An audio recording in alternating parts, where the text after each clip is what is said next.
ఇగో మూసి మోసం గుట్టురట్టట బాబా ఆగరాదు ఇంకా తొందర పడకముందే అసలు విషయం ఏంటంటే మూసి రివర్ డెవలప్మెంట్ ప్రాజెక్ట్ గనక ఈరోజు స్టార్ట్ చేసి అది పూర్తయితే గనక కేసీఆర్ ఆనవాళ్ళు పోతాయి, కేటీఆర్ ఆనవాళ్ళు పోతాయి. వీళ్ళ కల్వకుంట్ల కాలకేళ్ళు తెలంగాణ ప్రజలు ముఖ్యంగా హైదరాబాద్ ప్రజలు మొత్తం కూడా మర్చిపోయేటువంటి అవకాశం ఉంటుంది. ఇది ఎప్పుడు మూసీ రివర్ డెవలప్మెంట్ ప్రాజెక్ట్ పూర్తయిన తర్వాత. సో దాన్ని అడ్డుకోవడానికి ఈరోజు కల్వకుంట్ల కాలకేయులందరూ కూడా మూకుమ్మడిగా ఈరోజు ఆ ప్రాజెక్టు పైన విష ప్రచారం చేసేటువంటి ప్రయత్నం చేస్తూ ఉన్నారు తప్ప వేరే ఏది లేదు. ఆల్రెడీ క్లియర్గా రేవంత్ రెడ్డి చెప్పారు, ఇంకా డిపిఆర్ ప్రిపేర్ చేస్తామని చెప్పేసి అన్నారు. ఇంకా మిగతా ఇంటర్నేషనల్ సంబంధించిన కొన్ని ప్రపంచ బ్యాంకు వీటికో నిధులు కావాలని అడుగుతూ ఉన్నారు. ఇంకా డిపిఆర్ ప్రిపేర్ అయిన తర్వాత అసలు విషయాలు బయటకు వస్తాయి. డిపిఆర్ మీద అంత తొందర ఎందుకు మీకు?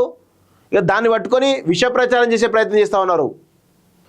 మొదట 50,000 అవును దానికి ఇంకా డిపిఆర్ ప్రిపేర్ అయితే అది 50,000 కోట్లు ఉంటుందా 1,50,000 కోట్లు ఉంటుందా తెలుస్తుంది.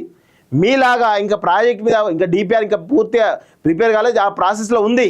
మీలాగా 1,00,000 కోట్లు అని చెప్పేసి కాళేశ్వరానికి ఇచ్చేటట్టు కాదు. అక్కడ ఈ పద్ధతిగా ఒక ప్రాసెస్ ప్రకారం చేస్తూ ఉన్నారు. కొన్ని మాటలు అంటారు, 50,000 కోట్లు కాదు 1,00,000 కోట్లు అంటారు. అది మీరు డిపిఆర్ ప్రిపేర్ ఇన్వెస్ట్ అయిన తర్వాత ప్రాసెస్ స్టార్ట్ అయిన తర్వాత అప్పుడు మాట్లాడాలి కదా. ఇప్పుడేదో విష ప్రచారం చేసే ప్రయత్నం చేస్తూ ఉన్నారు మూసీ మీద. మూసీని అడ్డుకునేటువంటి ఒక భారీ కుట్ర చేయబోతున్నారు ఈ కల్వకుంట్ల కాలకేయులనే విషయాన్ని ఈరోజు తెలంగాణ సమాజం గుర్తుపెట్టుకోవాలి, హైదరాబాద్ సమాజం గుర్తుపెట్టుకోవాలి. రేపు హైదరాబాద్ని ఈరోజు ముంచేటువంటి ప్రయత్నం చేస్తూ ఉన్నారు వీళ్ళంతా. ఆ విషయాన్ని అందరూ కూడా గమనించాల్సిన అవసరం అయితే ఉంది. ఇగో సీలింగ్ భూమి సమర్పయామి గోడ దూకిన అరికపొడికి రేవంత్ రెడ్డి రిటర్న్ గిఫ్ట్ అంటూ చూస్తున్నాం. ఇదేందో మరి చూద్దాం.